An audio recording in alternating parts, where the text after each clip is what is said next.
The Wrestling Mat. I am Matt Camp, and thank you for being with us here on this Thursday. We got a lot to talk about coming off of AEW Dynamite, but as always, you know what we'd like you to do? We'd like you to subscribe. We'd like you to turn those notifications on. Make sure you like, you comment at, you know it, right under Todd, thewrestlingmatshow.com. I backed up a little bit. We're changing the camera a little bit up. The lighting's a little bit better now. I got some of that Taz orange glow still, but I don't look like a ghost, and that is a key because you need to see me for the show. You can hear me too. I guess I'm background fodder for some people. That's okay. It works just the same, but we love to hear from you in the chat. There's Phil. What up, Phil? What up to everybody that's there? We are of the belief that this is the most interactive pro wrestling show out there, and it's because of you guys, and you're staying active, whether it be live in the show right now, whether it be on our social media at WrestlingMat23 on both Instagram and Twitter, and you're checking out those YouTube shorts. A lot of people watching the one we put up. A little new look to that with Cody and Strick Williams. Looking real good there. Go check those out. Our shorts, our live episodes. As I've said, we've had a lot of great guests on this show in recent weeks. Joey Janela, Matt Cardona, the former Zack Ryder, Dan Reichert from Giant Bomb. Also, of course, talk to Chef Reactions. And yes, at some point next week, you'll want to have those notifications on, because I can tell you, the episode of myself and Chef Reactions watching the first ever WCW Monday Nitro, it's already ready to go. It will drop at some point next week.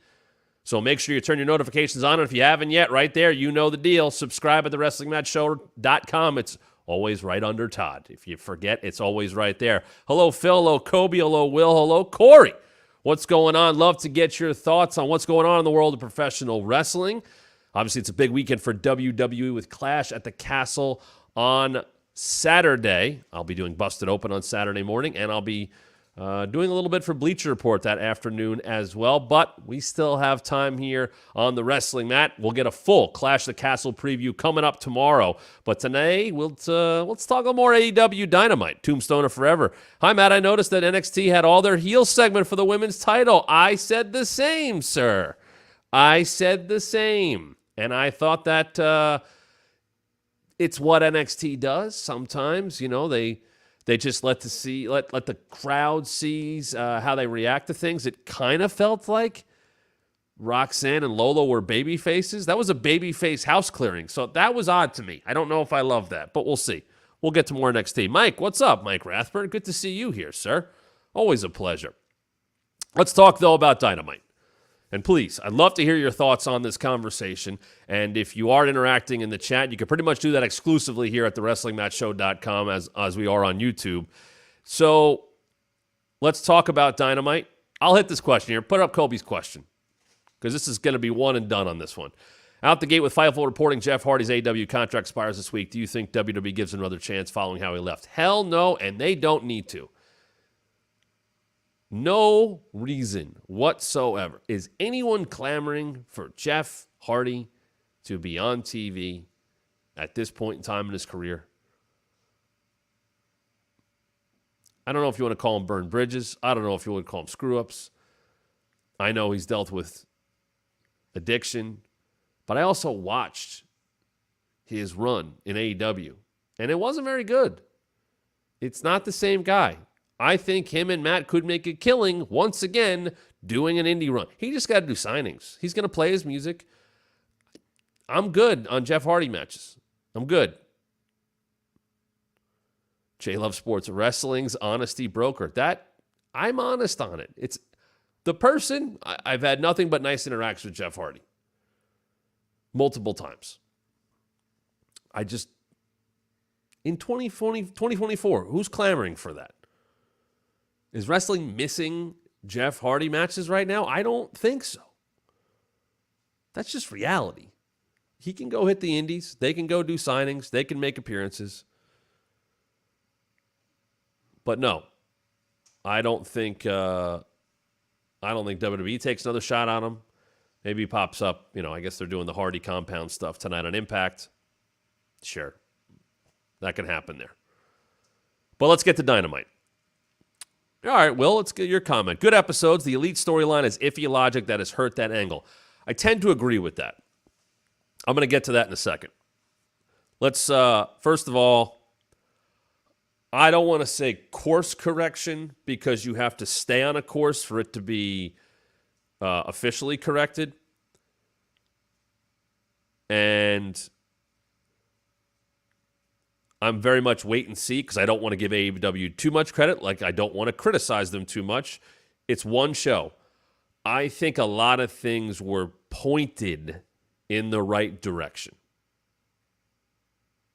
I start that with Swerve. Swerve opened and closed the show. Positioning alone. There's how the show closed. We will get to that. But he opened the show and he closed the show. Positioning. That's world championship positioning. That tells you that that's the guy. That is a way for the audience to know. That's the guy. They cold open right out of the boom, there's Swerve. And I liked what he did. He didn't go deep into the history of him and Will Ospreay because it didn't happen in AEW, and I think you have to be careful of that sometimes, but he referenced it. Hey, I knew you 10 years ago.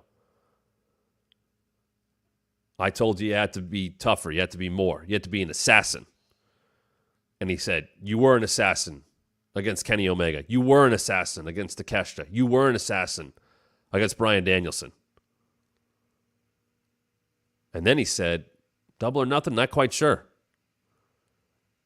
The assassin seems to be gone, and you can't hesitate against me.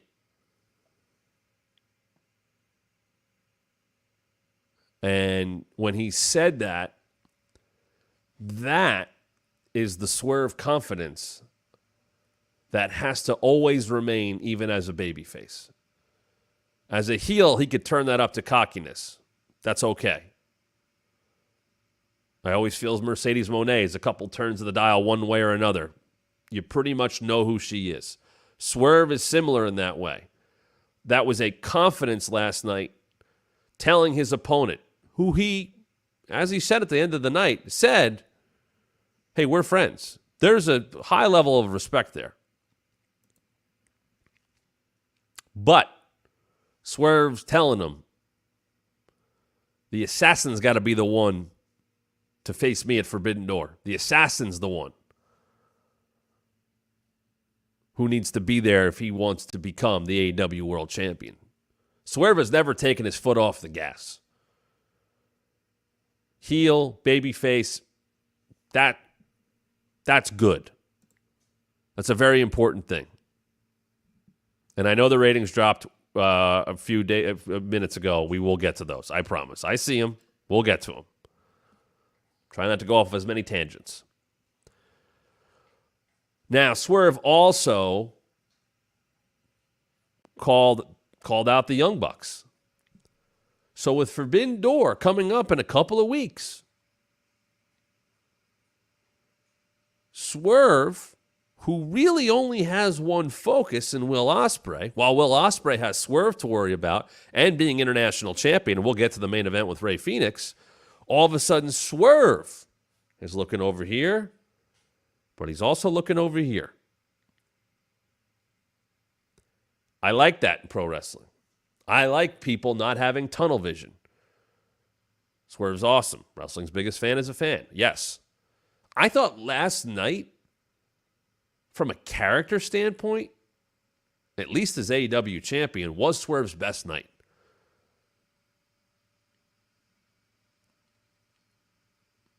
And calling out the Young Bucks was interesting because Swerve's not happy with how they're doing things, and they've had their interactions. So he could just keep it on Will, and it would be easy to book it that way. But instead, now you have the top heel faction, and the top heels in the company, really, interacting with the babyface world champion. Okay, and then they came out. Nick Jackson's three-piece with the crossover vest and no shirt. You want heat? You got it. Oh my God, is that a look? But here's what I liked. First of all, I know Okada had a great line a couple of weeks ago. You got to be careful. We don't go too comedy with Okada. But I liked he likes to say bitch. I liked that it was a tease. To me, there was a little tease there. Whose house? It's my house, bitch. And they calmed him down. But to me, because Okada's not really wrestling, he will next week, there's a little tease. The world champ, the continental champ, which is really just a trophy, doesn't seem to really mean all that much. Okada is the elite of the elite. He's their top guy. He's their world champion contender. So I like that they tease that. I could totally see Okada being in the mix to be a world champ at some point this year. So they all come out and we get this set up. And I got to say, I liked what Nick was saying. We took out Omega. We broke Eddie Kingston's legs. We took out Team AEW. Half the roster is gone. And it wasn't said with a wink, wink. It wasn't said inside. It was, yeah, we did that. We're dangerous. There was anger in that. As opposed to being the cutesy heels, the meta inside. No, there was anger. Now, Matt kind of pulled back on that after the 5-on-5 blood and guts was challenged. Matt offers the spot to Swerve. I thought the injury bug line was goofy. But, you know, Swerve said, here, those shoes, there you go. Yeah, I don't wear size 9. I'm a philanthropist. Nana? That was good. That's as funny as I want to see Swerve. Outsmarting the heels. Getting a step up on the heels. That was good. The injury bug line was, what's this? For all I don't know, it's the injury. It's not real strong. He's a heel. That's fine. And then it looks like he's in trouble. The Acclaimed make the save, and there's the tease. Is it those four against each other? Is it the Elite against the Acclaimed and Billy Gunn with the world champ? I don't think so. I happen to think that either Billy Gunn and or the Acclaimed will get taken out because, as we do know now, July 24th Dynamite, blood and guts. They indicated 5-on-5, so we'll see what they do. But that's good. I do think there needs to be stakes on that. And Christopher Daniels came out and he breaks it up and he says, all right, Jungle Boy and Dustin Rhodes is right now. And Dustin was bleeding quickly. I don't know if that was a hard way or not. They certainly played it into the match. It was the only blood of the night, so I will say that. They both cheated. Jungle Boy won. He did the stuff across the chest. And got a little look with the title. That was all a pretty good opening segment. Don't know if I would have opened the show with Jungle Boy and Dustin Rhodes after the opening segment.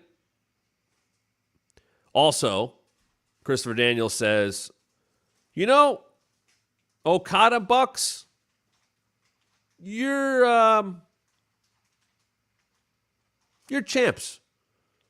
That should mean something. You're all in eliminators next week. So there's a tag match obviously coming up next week with the Bucks against, I don't know, maybe the Acclaimed.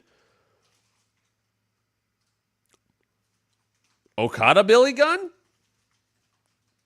I jokingly said a few weeks ago, I mean, what's the only thing better than Tanahashi Billy Gunn? Okada Billy Gunn. We got Tanahashi Billy Gunn on one of those first New Japan US shows.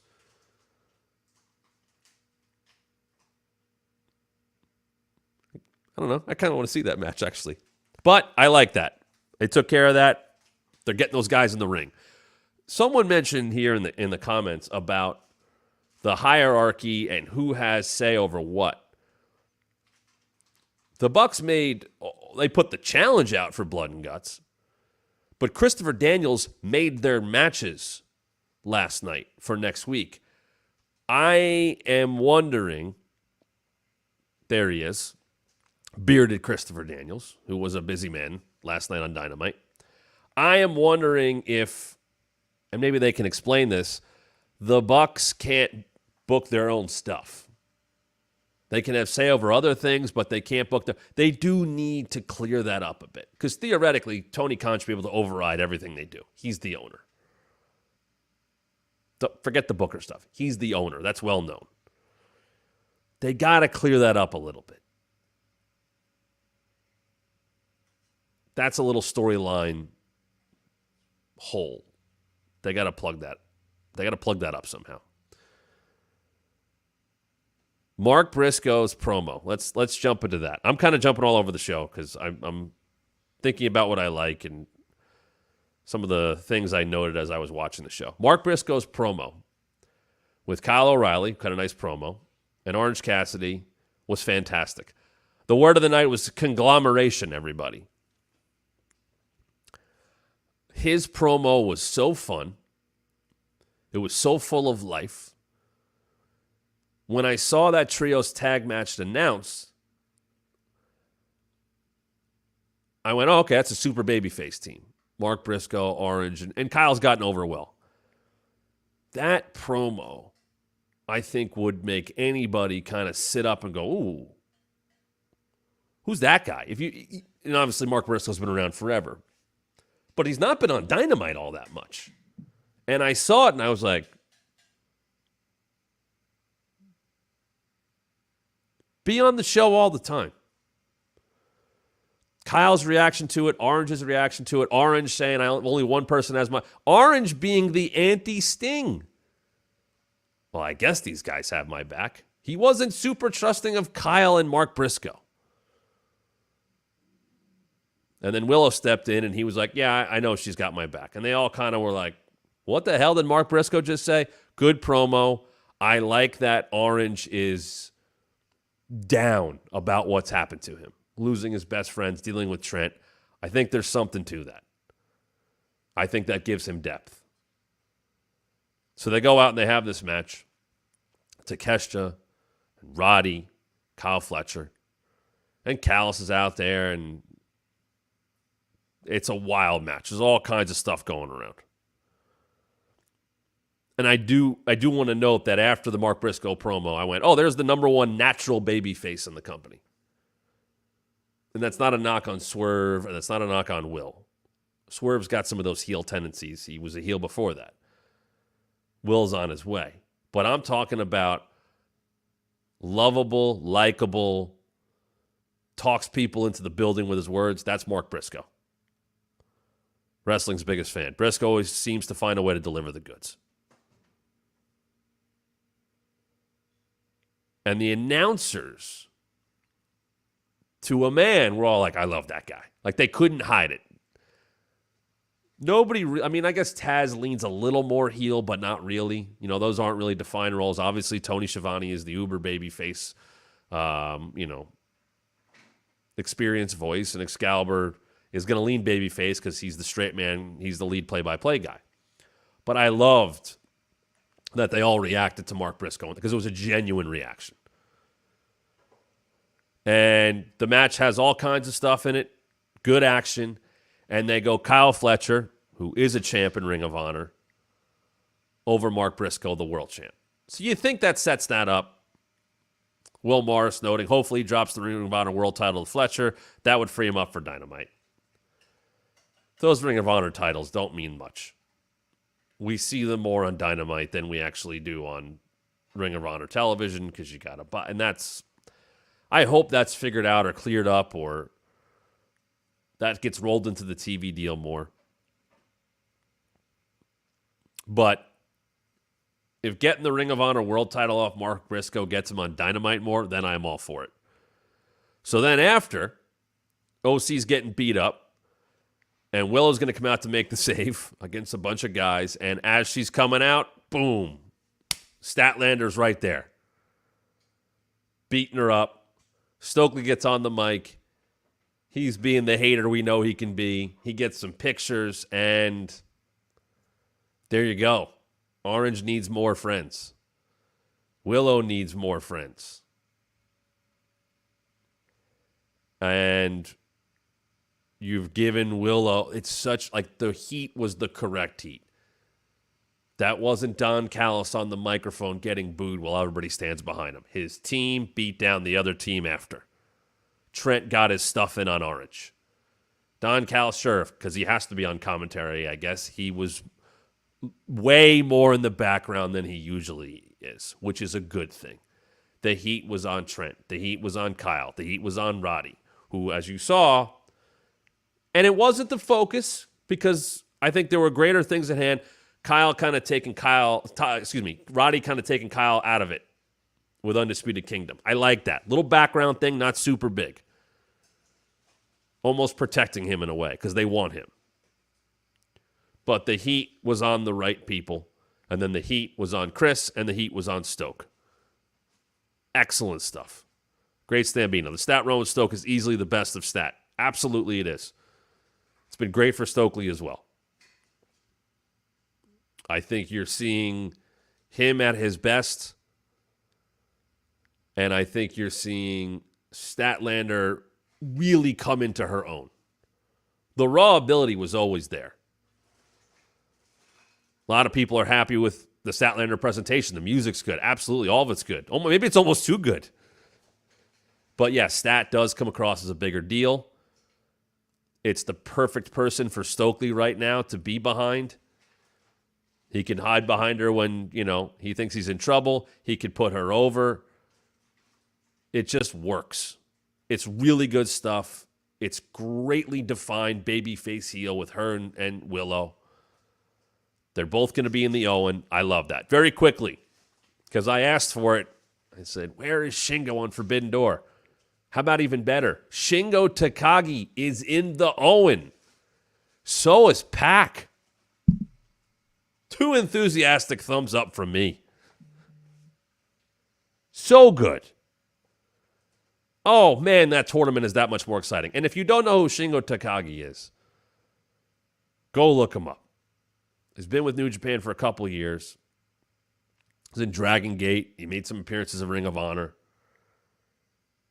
And all of it is good. All of his stuff is good. He can work against anybody. As I said, I'd love to see him and Roosh down the road, but Matthew, I'm with you. Shingo versus Bryan Danielson in the Owen final. I don't know if it needs to be the final, but I would love to see that match happen in the tournament. Really, really good. I hope that, they showed a little bit about him last night, which was nice. But I hope we get a little bit more on Shingo before the Owen starts next month. Double CC. Wonder if someone significant is going to be competing the G1 exchange for Shingo and the Owen. I don't know if that's an exchange thing. Does Moxley go back? I'd love to see Claudio in it. I'd like to see Danielson, but I don't think that's going to happen. Who would you want to see in the G1 from AEW? Throw that out there. Who would you like to see from the G1 in AEW? Or who would you like to see from AEW in the G1? Excuse me. Claudio's up there. Rue should kind of be fun in there. Swerve. Some of this stuff's just not going to happen. You got to think of somebody who's probably not too tied up. Like when Eddie did it, it worked. Tom Green. Claudio, I think he kind of teased it on Twitter today, too. Oh, did he? I may have missed that, sir. As I go look it up. Man of the World is dominant everywhere. Ah, yes, with him at Dominion. Okay. It would be fun. And you could take Claudio out of AEW and let him go do that, and that would be awesome. I know Daniel was saying he was wanting to do it for the past few years. I hope so. Matthew Rodriguez, one shocking name, Chad Gable. Well, Chad Gable's, I'm pretty sure, re-signed. That ship has sailed. That ship has sailed. Okay, let's talk about Roosh and MJF. Okay, first of all, they put up, they took down, they put up again what is got to be MJF's stroke that he has to get Alicia Atut in that role. Like, right away. She's in this, and they do that thing, and they have their little back and forth, and yeah. It's nice to know somebody in the company that could put you on television right away.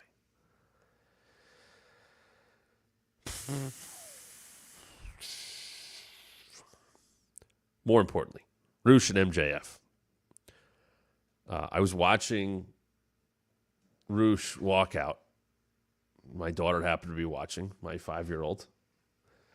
And she saw him. And she saw him get in the ring, and the guy was in there already. And she doesn't really watch wrestling. And she saw 10 seconds of the match. She goes, yep, he's going to win. And I think about 30 seconds later, he won. Great line by Tony Schiavone. You want to sell somebody? You want to sell what they are? This is where Tony Schiavone can play an important role. Similar to JR, and I know he's on the mend. I hope we see him back soon. Because of the gravitas of Tony Schiavone and what he's done in his career and everything he has seen and everything he has called. Same thing with JR. When they say something, and I'm saying this, Tony's line was, I think Roosh has become the single most violent man in all AEW. That resonates right there because it's coming from Tony Schiavone. That's him just going, I see everything. I've seen everything. Right there. That line right there.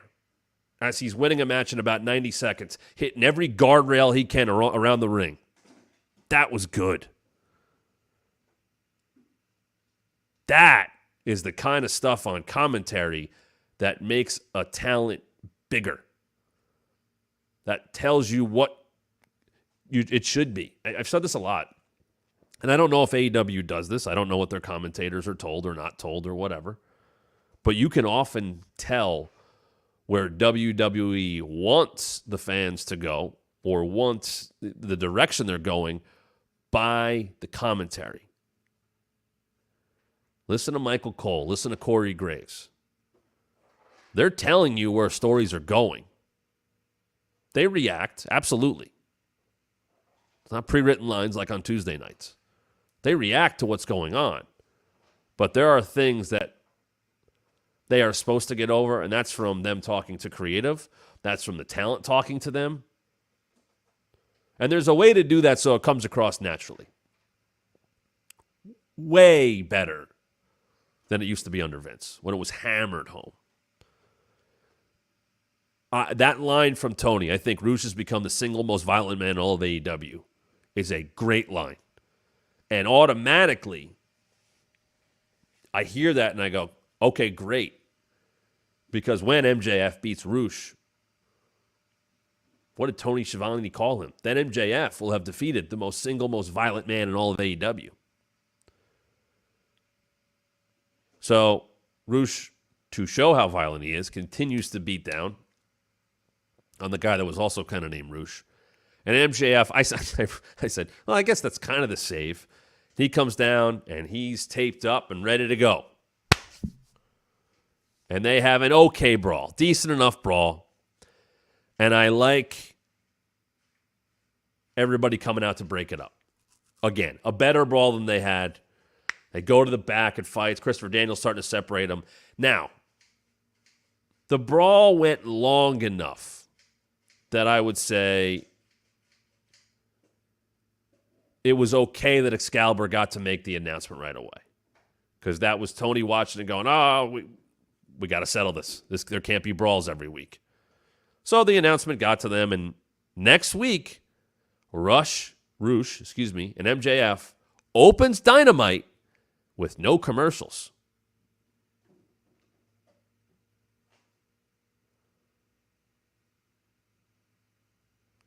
And that is a good sign for where AEW is going with Warner. Let's go no commercials with the show next week. The network's got to be cool with that. Daniel, you're real negative on here. That seems to be your thing, huh?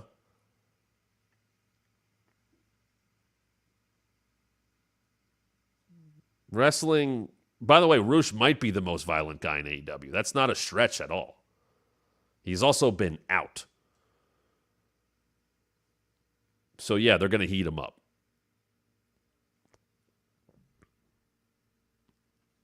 No commercials, MJF and Roosh next week.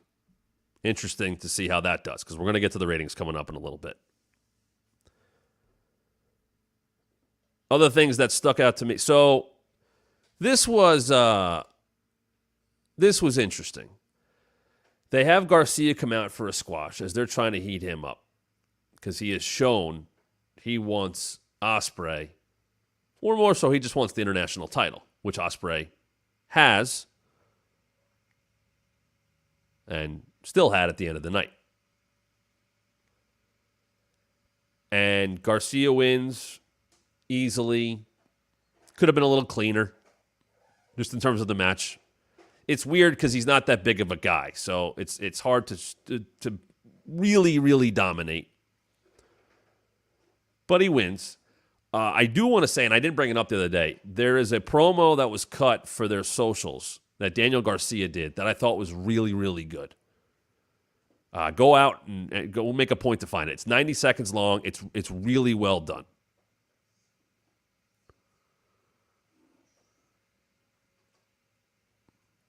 All right, let's do. Here's one thing we're not going to do. If you're going to make fun of mental health, you can get the fuck out of here. Okay? Later. We're not doing that here. Not happening. You can have honest takes. We ain't going that route. So you're gone.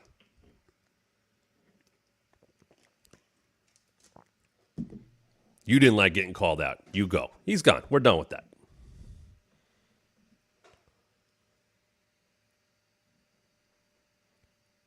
Back to the show. Sorry, guys. I ain't having that shit. If you're going to heat up Daniel Garcia, it doesn't just have to be by him winning or him cutting promos. It can also be by having others acknowledge what he's doing. He has talked about the international title for a couple of weeks. He has expressed what he wants. By showing Will Ospreay watching Daniel Garcia, then Will Ospreay is now acknowledging him. Is now saying, okay, I got to worry about this guy. I got to worry about Swerve in a couple weeks. I got to worry about Ray Phoenix later tonight, but I know this guy's coming. So right there, it elevates Daniel Garcia. Also, MJF watching. And I know people made somewhat of a big deal about that, because why would he be? Personally, it's also kind of weird. It's like, doesn't everybody who's not wrestling at the time watch the show? Because that is what happens backstage. Most of the time. People are watching the show. But why show MJF? That wasn't expected. It's intriguing. Is it MJF and Daniel Garcia at Forbidden Door? Because MJF Roosh is next week. Why was MJF watching him? Did he see something in him? Is he going to recruit him? Yes, exactly. Ooh, double CC. Interesting there. So you're thinking MJF could be on the Blood and Guts team for AEW. AEW, not A&W, the root beer. Shout out to Danhausen. He made that joke first. That's interesting. Does MJF... Ooh, here you go. I'll throw this out. Does MJF end up on Team AEW for Blood and Guts? We are 5 weeks out from that. 6 weeks out from that. Would MJ... So MJ... Swerve's going to be on that team. with or without the AEW championship. Is MJF on that team? What does the opposite team look like? They did a team AEW already. Eddie's out. Haven't seen Darby since then. I assume he's back in recovery. Danielson's pointed towards the Owen. He's probably done. FTR, Dax, and best wishes to him. That thing on his back is brutal. MJF and Swerve. Joe M with $1 million question.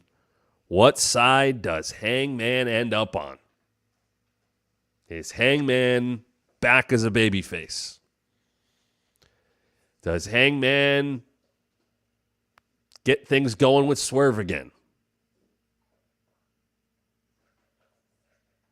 Is it Team Swerve? Is it Team AEW? Tom says, I think MJF is the reluctant captain having to put his ego aside for the love of AEW, who talked about it Double or Nothing, is the most interesting option, and he can point to that tattoo on his ankle. Or, Tom, is this Kurt Hennig War Games? Is he the reluctant captain who goes full-on heel at the end and is not with Team AEW because he's always Team MJF the whole time? I think MJF is a far better attraction to AEW as the scumbag heel. Not our scumbag. Not that.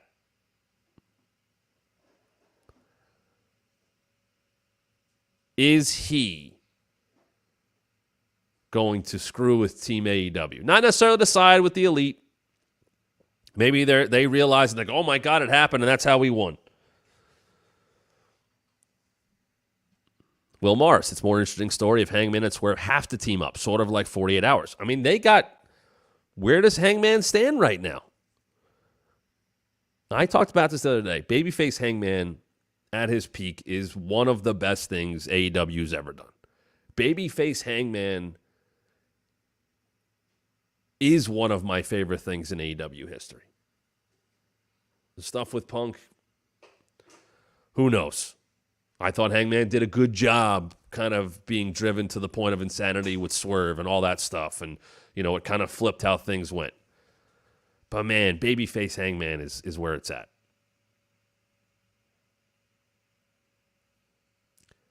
What does that team look like?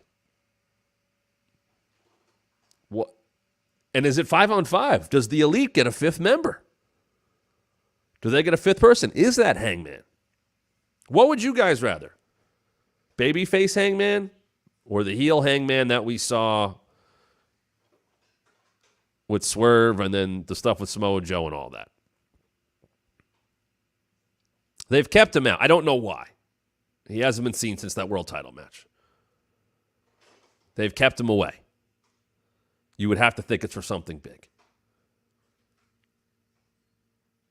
I would think if he's coming back for Blood and Guts, it's after Forbidden Door. And I will give AEW credit. Because now you're letting Swerve do a couple things at once. There's a way to get a guy over, to present him in a big way. He's taken up for the company. He doesn't like what the Bucks are doing. He's also the world champ, but he's got to worry about that as well. Way too often in wrestling history, across all wrestling, people are stuck with that tunnel vision because that's how they're booked. Well, I'm the world champ. I can only focus on this. Well, no, the Bucks are talking about me, and I don't like them. So you know what? I'm too prideful. I'm too confident.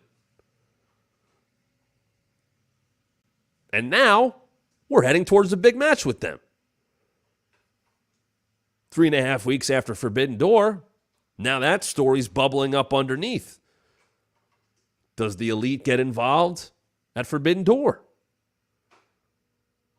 Does that put Will on Team AEW if they mess with the match? Nothing is original. Do you think there should be multiple Swerves character-wise at Blood and Guts? You got to be careful with that because you don't want to take the meaning off of one. You do that too often, one could get lost. And you want them to have impact. I would probably only do one. You could have something leading into that. They could. My guess is, I said this earlier, the Acclaimed offer to be on that team, they get taken out. And they kind of hinted at that, right? Because Nick came out last night and was like, hey, we took out Kenny. We took out Eddie Kingston. Look what we did to Team AEW at Anarchy in the Arena. We took out half the locker room.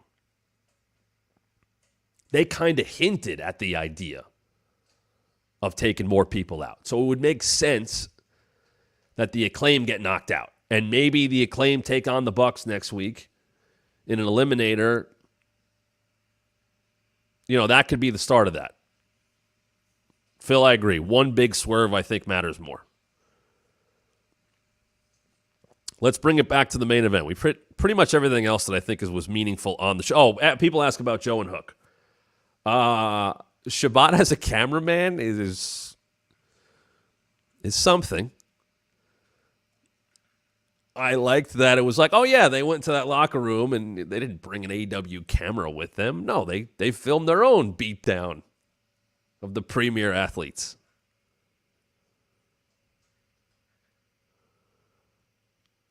So, sure, it's Shibata, and they okay, it was him. And then Joe and Hook are like, yeah, we're going to do this now. So premier athletes are already on the stage.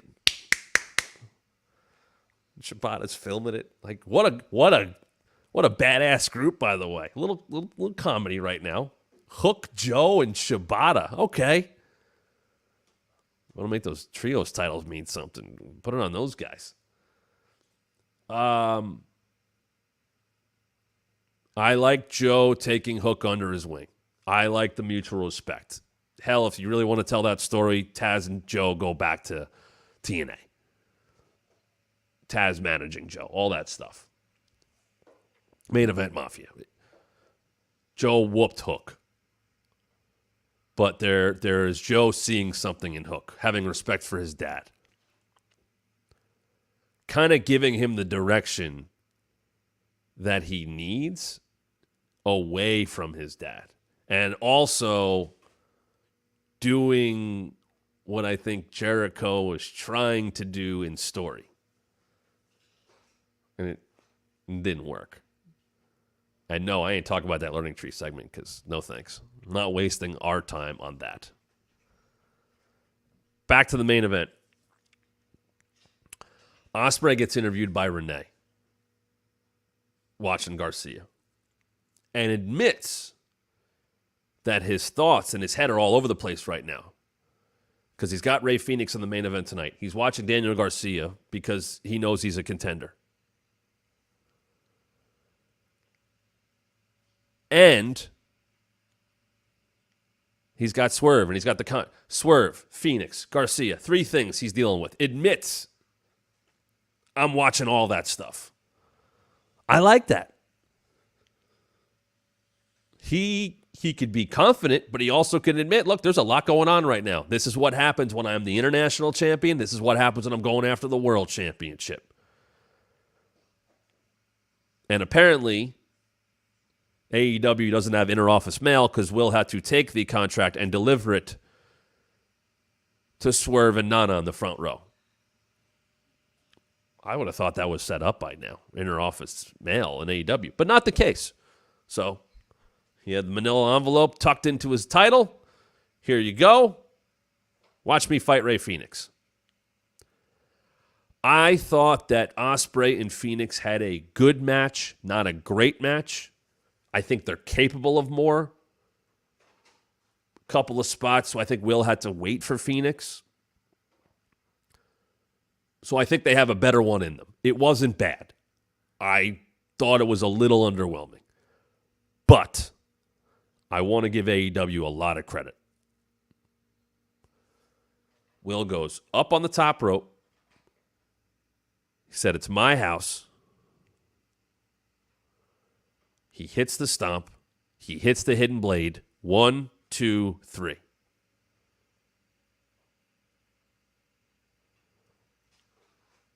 They could have, and have done this in earlier Will matches, gone way more 50-50. I don't think they did that. I think the finish being that strong is exactly how you should treat Will Ospreay. Are him and Rey Fenix unbelievable athletes who could have a match that suits them both well? Yes. And I know it was the main event. But you know what? Will should have and did win that thing decisively. You need sometimes to put people on different levels. A lot of people might have went into that match last night going, well, Will and Phoenix are both great, and they're even, and they should have a hell of a match.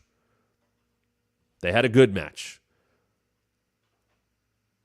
But they made sure to let you know with how they finished that thing off and the post-match that the main event was not about Rey Fenix. The main event was about Will Ospreay being the best and looking the guy he's going to face in a couple weeks in the eye and saying, you saw it, I beat you. So Swerve gets in the ring, and there was intensity and there was anger from Swerve. And it turned this up a little bit because, and Swerve even brought it back up that they are friends.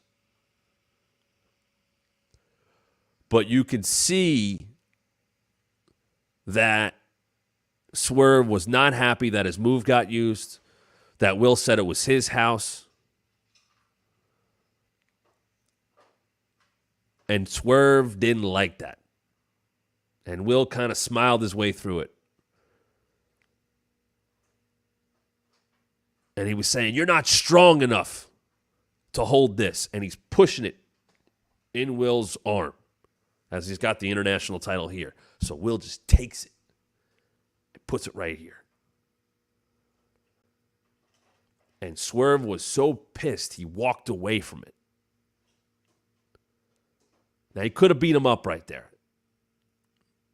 But we have a couple of weeks. I like that he stewed in that. And he got in Will's face, and he pulled him real close, and he said, you're lucky we're still friends. If anybody else did this, I'd put him in the grave. And I think Will should respond to that. You want to heat this up more. Once again, two baby faces. You got to heat it up as much as you can.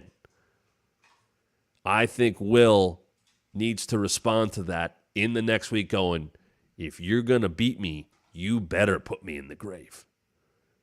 Because this is my goal. This is why I came to America. This is why I signed with AEW. I'm the best in the world. I'm the best in this company. If this is where the best wrestle, I'm the best. And that title makes me the best. So if you are going to beat me, you better put me in the ground. That's the kind of thing Will needs to say back. I don't want them to be overly friendly. It ratcheted up a bit last night.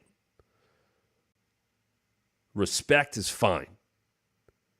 And I think Will has that promo in him because he's cut some good ones, some good, genuine, fiery promos.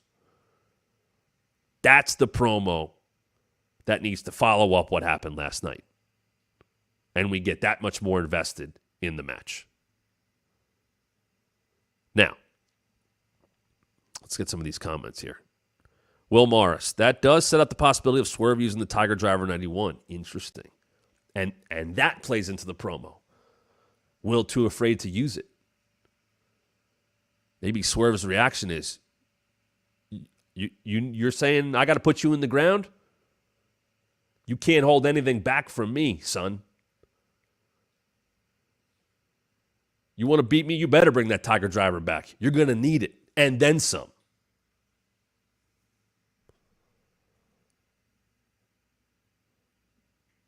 You do those little things. You have sound bites for video packages. You make two guys who are ascending baby faces on a collision course have a purpose.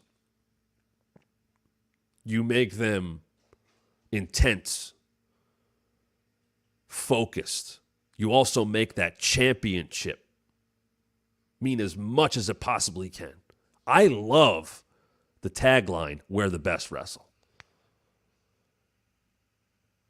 It is the hallmark of AEW, for good and for bad, stories and not stories. I love that I can turn that show on at any given time and get a couple of really good matches. I would love more stories to be involved. They booked a match we thought we were going to see in August for Forbidden Door. And it was unexpected. They booked a dream match that oftentimes can be just left as a dream match. And now they're ratcheting up the intensity. They're showing what these guys care about. There's some showmanship. There's some gamesmanship. They both think they're the best guy in the company. They both think they should be the world champion of the company where the best wrestle.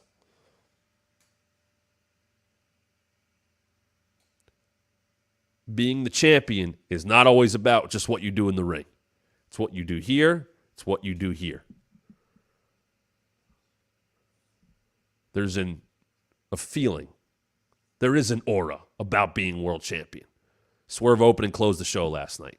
That's great positioning. Will Ospreay playing some mind games, beating a game Ray Phoenix in front of the guy he's facing in a couple weeks.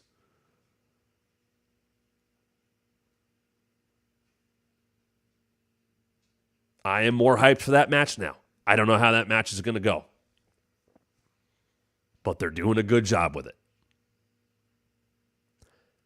Now, and I don't want to call this the bad news. Yesterday, we didn't get this on a show, and I apologize.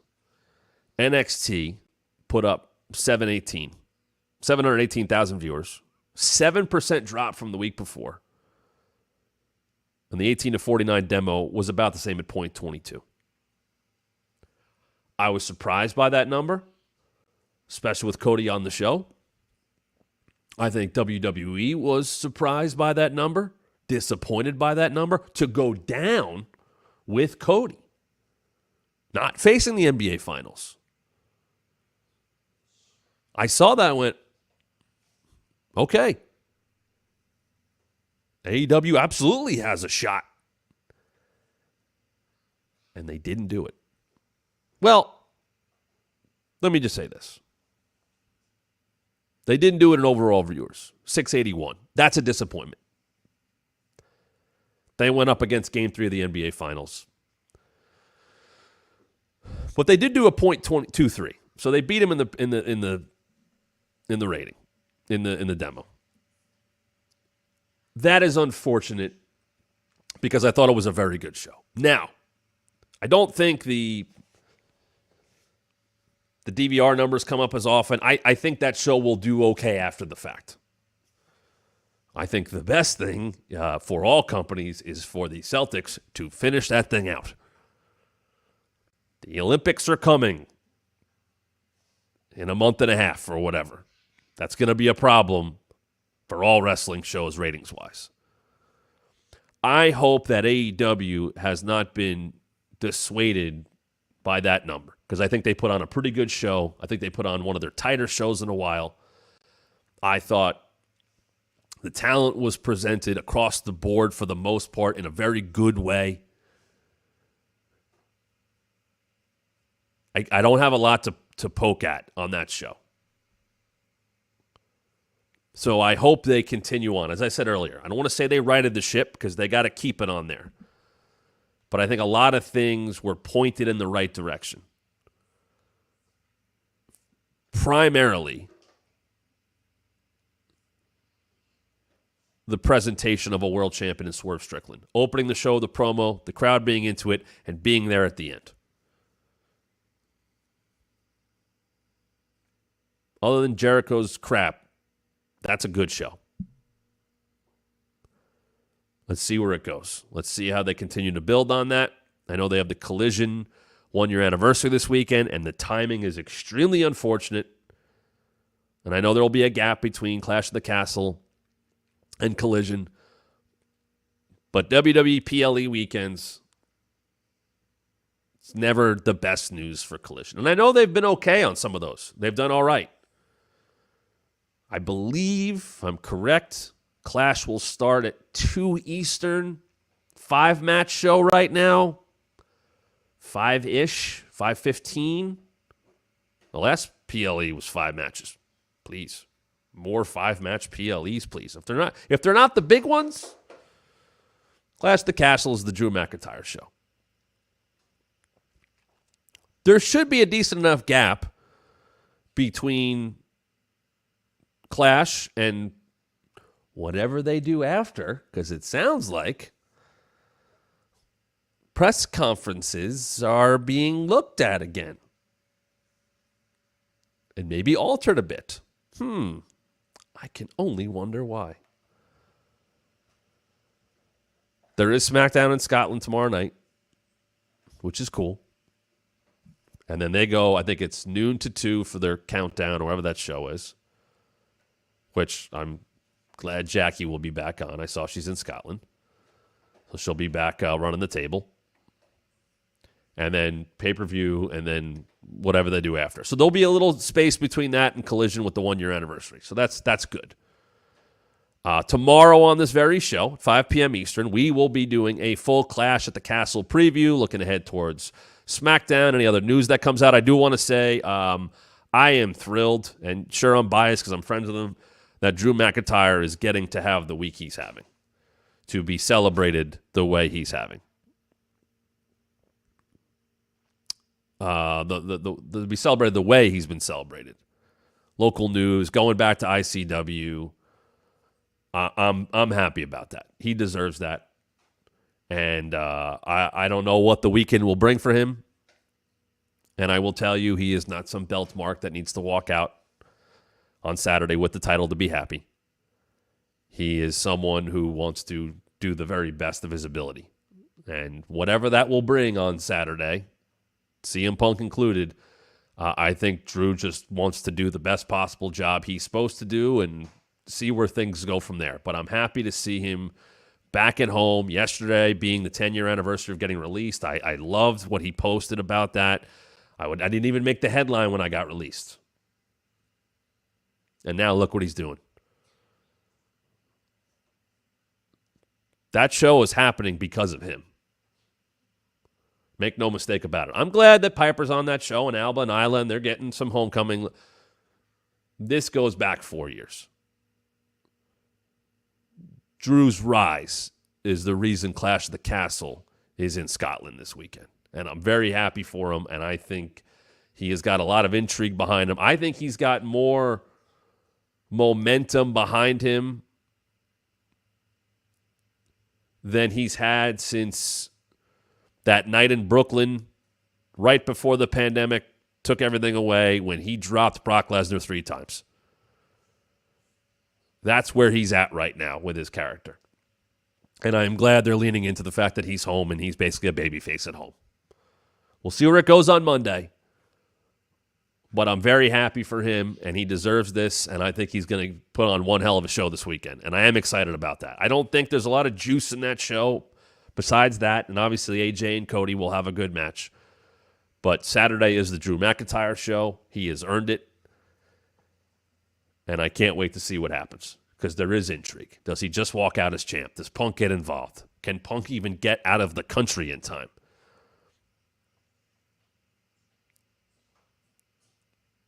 It's about Drew and Punk, and that says something about who the world champ is. Tomorrow, we will talk a little bit more about WWE's other apparent partnership with Noah as we get ready for SmackDown and Clash the Castle. Make sure you subscribe. There it is. TheWrestlingMatchShow.com. Turn those notifications on. A lot of people joining us today. Thank you for that. For those of you watching on X, make sure you come on over. Subscribe to TheWrestlingMatchShow.com. Way more involved here at the chat. We got our community polls up, our shorts, our past live shows, segments. Everything is there. And follow us on social media at WrestlingMat23 so you don't miss a thing. Plenty more coming your way. We'll be back tomorrow. Get ready for Clash the Castle. So I will see all of you. Thanks for being with me. Tomorrow, when we'll be talking about wrestling even more. See you tomorrow, 5 p.m. Eastern, right here, thewrestlingmatchshow.com.